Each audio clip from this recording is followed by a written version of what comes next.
আর আন্দোলনকারী শিক্ষার্থীরা এই সিপি যখন হিয়ারিং হবে তারাও আইনজীবীর মাধ্যমে অংশগ্রহণ করতে পারবে। আপনারা জানেন যে এই কোটা সংক্রান্ত বিষয়ে 2018 সালে একটি হাই পাওয়ার তদন্ত কমিটি করা হয়েছিল।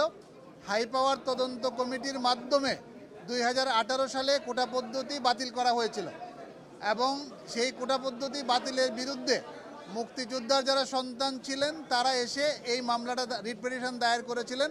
তাদের কথা ছিল, সাবমিশন ছিল যে কোটা পদ্ধতি বাতিল করাটা বেআইনি ছিল এবং হাইকোর্ট ডিভিশন এই রুলটা অ্যাবসলিউট করে মুক্তিযোদ্ধার সন্তানদের পক্ষে এবং কোটা পদ্ধতির পক্ষে রায় দিয়েছে। সেই রায়ের বিরুদ্ধে সরকার পক্ষ বাংলাদেশের মাননীয় অ্যাটর্নি জেনারেল আপিল দায়ের করেছিলেন।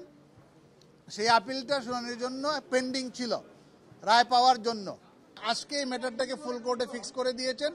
আজকে ফুল কোর্টের মাননীয় প্রধান বিচারপতির নেতৃত্বে সকল বিচারপতিবৃন্দ উপস্থিত ছিলেন।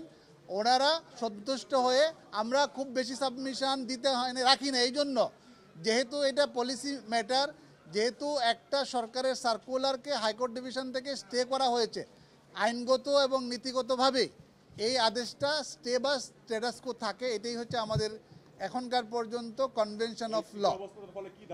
এই স্থিতি অবস্থার পরে দাঁড়ালো হাইকোর্টের জাজমেন্টও স্থগিত থাকবে এবং যে প্রজ্ঞাপনটা বাতিল করা হয়েছে সেই প্রজ্ঞাপনটাও স্থগিত থাকবে, বাতিল থাকবে। তার মানে হচ্ছে 18 সাল থেকে যেভাবে নিয়োগ প্রক্রিয়া চলে আসছিল সেই নিয়োগ প্রক্রিয়া চলতে থাকবে, মানে মুক্তিযুদ্ধের কোটাটা পুনর্বহাল থাকবে। আন্দোলনকারীদের ব্যাপারে আদালত বলেছেন তাদেরকে ঘরে ক্লাসে ফিরে যাওয়ার জন্য, শান্তিপূর্ণ অব্যবস্থা বজায় রাখার জন্য, ভাইস চ্যান্সেলরদেরকে বলেছেন শান্তিপূর্ণ পরিবেশ বজায় রাখার জন্য।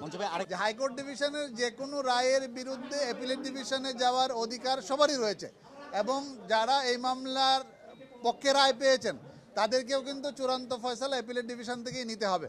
অ্যাপিলেট ডিভিশনের আরও একটা ক্ষমতা আছে, সেটা হচ্ছে হাইকোর্ট ডিভিশনের রায় হয় বাতিল করতে পারবেন অথবা চূড়ান্ত বহাল রাখতে পারবেন এবং 104 ধারা অনুযায়ী মাননীয় প্রধান বিচারপতি এটিও বলেছেন যে ওনারা কিন্তু এটাকে সংশোধন করে একটা সংস্কারমূলক নির্দেশনা দিতে পারবেন অথবা আরও হাই পাওয়ার কমিটি গঠন, যে কোনোভাবে অ্যাপিলেট ডিভিশন নির্দেশনা দিতে পারবেন এবং বিষয়টি যেহেতু আদালতে আসছে, এখন আদালতের সিদ্ধান্তই চূড়ান্ত সিদ্ধান্ত হবে। আমাদের কথা হচ্ছে যারা আন্দোলন করছেন এবং যারা মুক্তিযোদ্ধাদের সন্তান যারা রয়েছেন, রিট পিটিশন ফাইল করেছিলেন, সবার প্রতি বিনীত অনুরোধ হচ্ছে যে এইটা সবার স্বার্থে স্থিতি অবস্থা দেওয়া হয়েছে এবং মামলাটি যখন চূড়ান্ত সিদ্ধান্ত হবে, যে ফয়সালা আপিল বিভাগ দিবেন সেই ফয়সালা সবাইকে মেনে নিতে হবে।